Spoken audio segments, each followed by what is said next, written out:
कारक। कर्ता का संबंध क्रिया से बताने वाले शब्दों को कारक कहते हैं। या संज्ञा या सर्वनाम के जिस रूप से क्रिया के करने वाले का बोध होता है उसको हम कारक कहते हैं।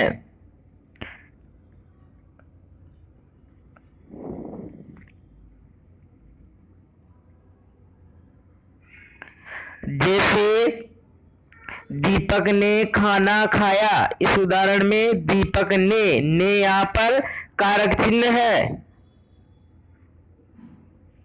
कारक के भेद या प्रकार, कारक के 8 भेद होते हैं या 8 प्रकार होते हैं। ये इस प्रकार है। कारक और उसका चिन्ह है।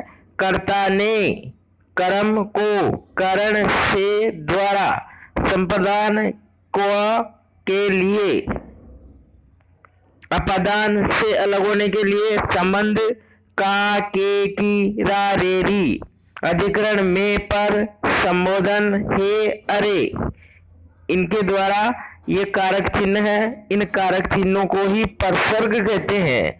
यही वाक्य में होते हैं और वाक्य को कर्ता से जोड़ते हैं। पहला है कर्ता कारक।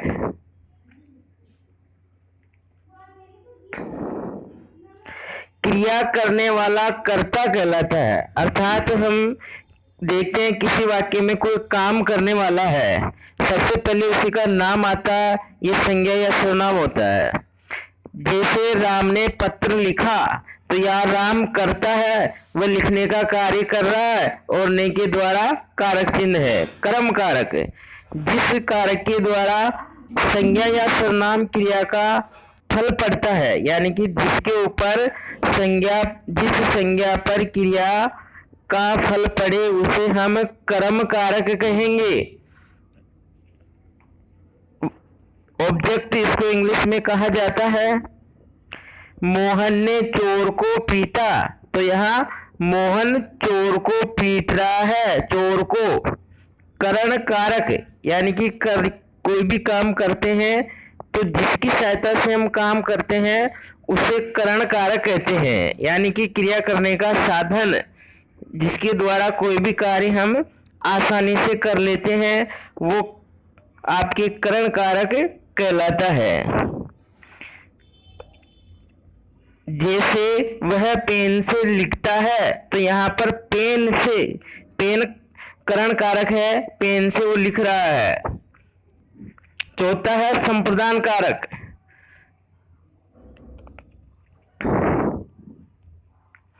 जिसके लिए काम किया जाए उसे संप्रदान कारक कहते हैं, यानी कि हम कोई भी काम किसके लिए कर रहे हैं, क्यों कर रहे हैं, तो उस वहां पर संप्रदान कारक होता है। जैसे राम के लिए पानी दो, तो यहाँ पर काम किसके लिए हो रहा है, पानी किसके लिए आ रहा है, राम के लिए, इसलिए यहाँ पर संप्रदान कारक है। फिफ्थ है अपादान कारक।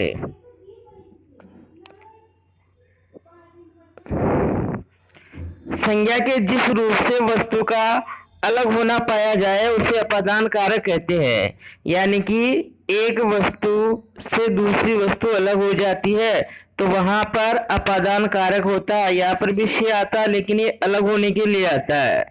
जैसे पेड़ से पत्ता गिरता है, तो यहाँ पेड़ से पत्ता अलग हो रहा है, इसलिए यहाँ पर से विभक्ति है। संबंध कारक,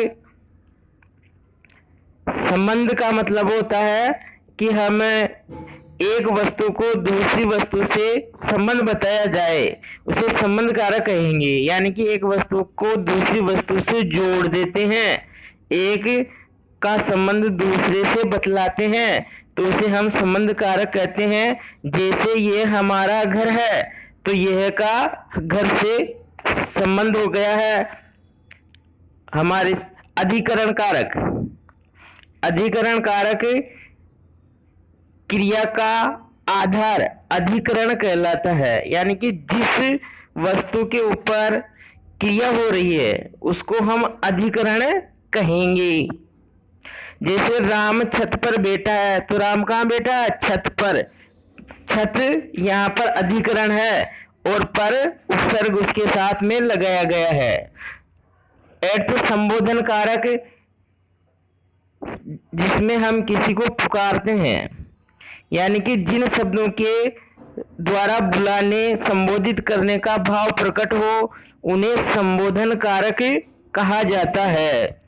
यानी कि हम पुकारते हैं, आश्रय प्रकट कर सकते हैं, ऐसे शब्द संबोधन में ही आएंगे।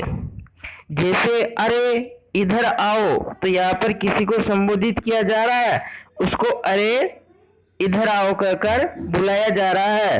तो इस प्रकार से कारक 8 प्रकार के होते हैं।